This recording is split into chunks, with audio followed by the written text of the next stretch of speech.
Sa number 10,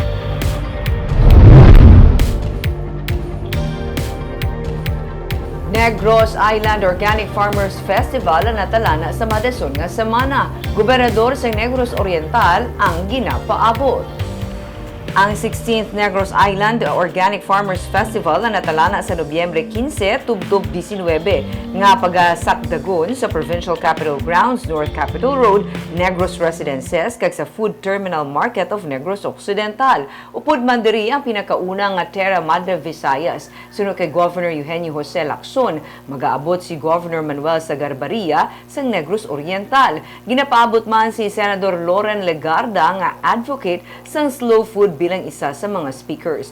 Ang pag-isa sang duha ka probinsya kabahin sa tinutuyo sini nga mangin bowl sang organic products. Kabahin sa hatagan highlights karon nga tuig amo ang eco-friendly farming practices. Tiun man nga liwat mapasundayag ang mga organic offerings kaangay sa mga farm produce kag mga merchandise.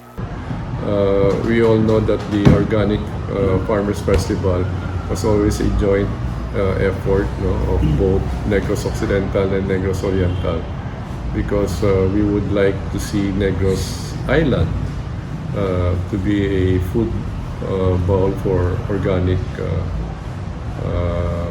products.